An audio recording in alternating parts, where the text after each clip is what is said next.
Merong customer dito, yan o. Ano boss, anong nangyayari? Medyo mausok ako. Medyo mausok. Puti. Puti ang usok, hindi itim. Yung puti daw guys. Medyo mausok daw guys. Tapos puti yung usok.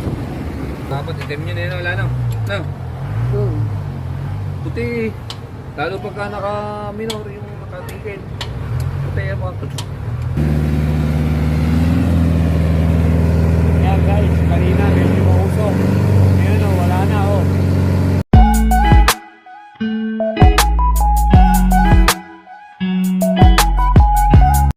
Guys, magandang araw sa inyo guys. Ayan, may customer tayo ngayon dito. Ayan, kinakausap na ng ating calibration kung anong gagawin.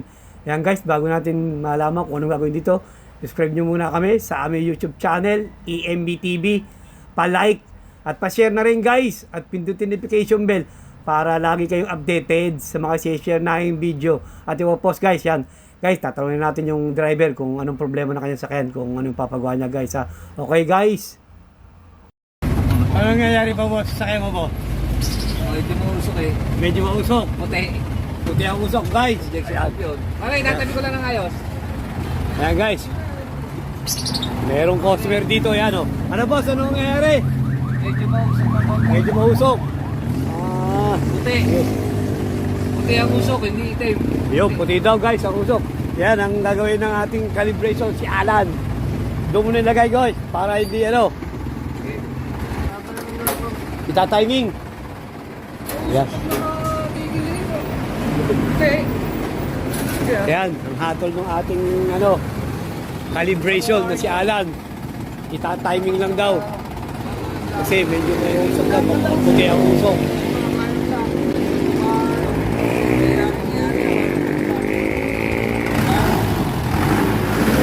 Yan guys, so.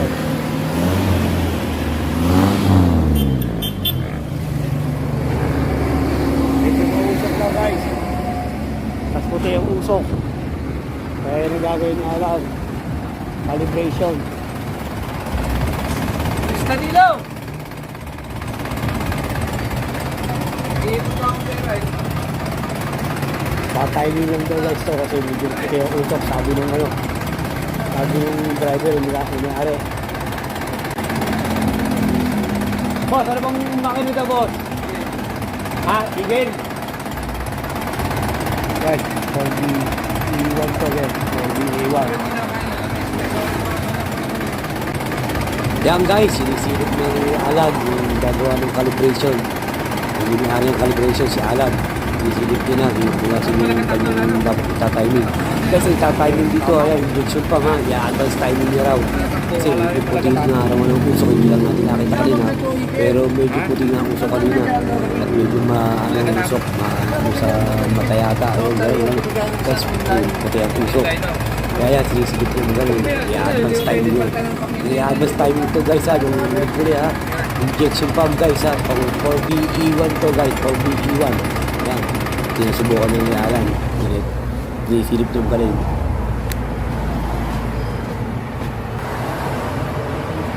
Balitin ang laki naman rin. May usok. Usok na ano, parang sumasa. Gano'n na gagawin niya Alan? Timing lang daw. Yan guys. Usok, medyo mausok at puti ang usok. Puti Timing yung lang usok. daw. Dapat itim yun eh, wala na. No? Puti. Lalo pagka naka-minor yung nakatigil. Puti ang mga puti. Ano, nakabugan ng puti. Yan guys, narinig niyo yung sabi ng driver, siya din yung may-ari niyan guys. Hindi na ako Na nagpapagawa. talagang puti daw ang usok. Dapat daw itim yan. Yun ang sabi niya. Pero yun nga totoo, dapat puti, itim na yun. Kaya kahit daw nakaminor, medyo nakausok, nakakulay puti.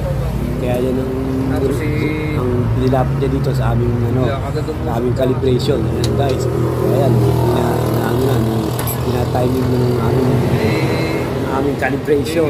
Si Alan, yan ang may-ari niyan guys. Si Alan calibration. Yan. Ano, gasket. Tagal bago ano eh. Anong pagta-time niya gagawin niya Alan? Advance na konti. I-atras na konti. Advance. I-advance na konti. Dahil mausok. Tinusok o ano? Puti. Pero hindi nakakain ng langis lang. Ang problema ko lang talaga yung Yan guys, narinig nyo naman, sabi ni Alan, yung may-ari ng calibration, siya rin yung gumagawa. I-advance timing lang daw. I-advance na konti kasi gawa nga ng puti ang usok para maging normal na lang ang usok. Kaya yun ang gagawin nyo ngayon guys. Ayan. Siya na rin yung may-ari niyan guys ha. 12.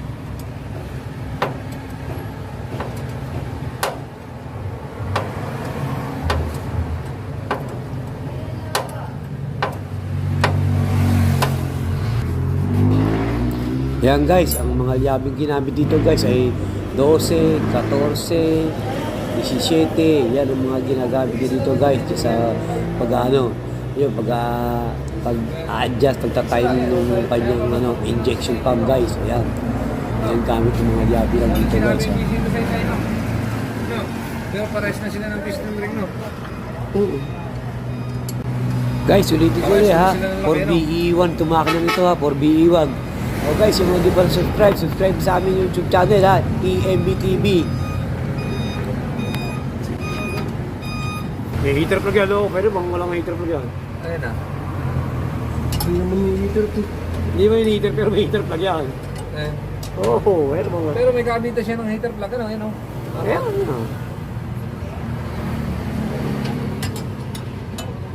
Kung sa tuwa.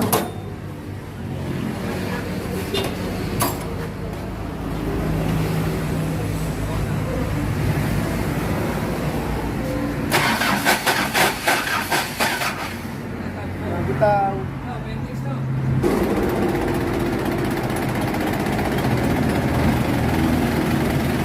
Oo, lakas na ng usap nito.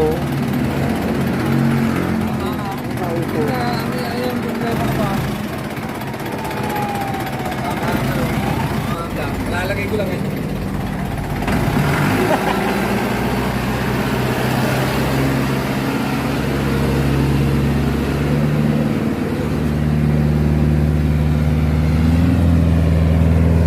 Ayan guys, kanina medyo mausok. Ngayon o, wala na o. Kinala ng calibration guys, yun na lang.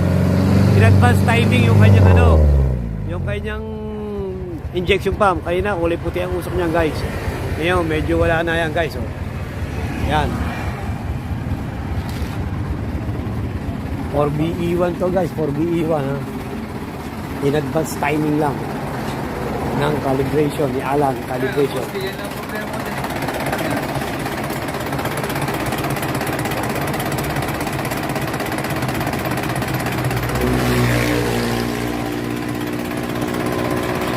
Kaya tinatsaga-tsaga ko muna.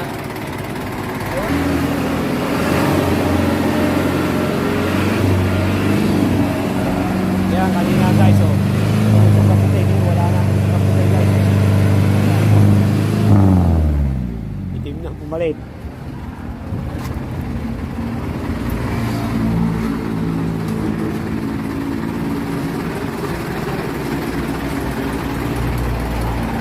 Hindi mo may lalayo ito. Magaganto. Yan guys. Nilalayo ko Okay na yung ginawa ng Lagyan mo lang. calibration si Alan. Yan, okay na, wala na yung puting usok. Yan guys, ganyan lang guys ha. Kaya may naramdaman ganyan na o kaya makakita nyo na gawin yung Kasi nagsiserculate yung usok ng tambucho ay kulay puti. Normal yun guys kasi may problema sa injection pump yun. Ganun, tawag kayo sa malapit na calibration shop para mapacheck nyo kung anong problema kasi minsan guys, pag binapabayaan nyo yun, medyo lalala, baka ma-epektuhan yung injection pump nyo. May option pa dyan. Baka mas lalong malaking gasos. Kaya Mamasin shop. pagka kayo may nakakita ng gano'n, naramdaman nyo agad na gano'n na ang yung temperature medyo puti ang usok, nakita nyo, magtanakad kayo sa malapit na calibration at pacheck nyo agad. Kasi iwasan nyo yung mas malaking gasos.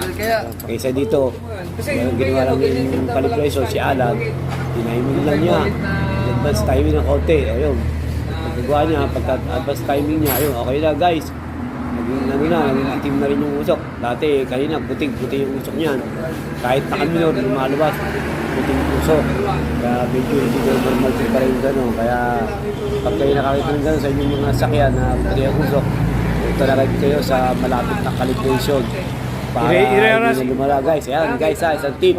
Sana guys, bago tayo mag-end ng ating video, aming share na video, sana subscribe nyo kami sa aming YouTube channel, PTV. Pa-like at pa-share na rin guys.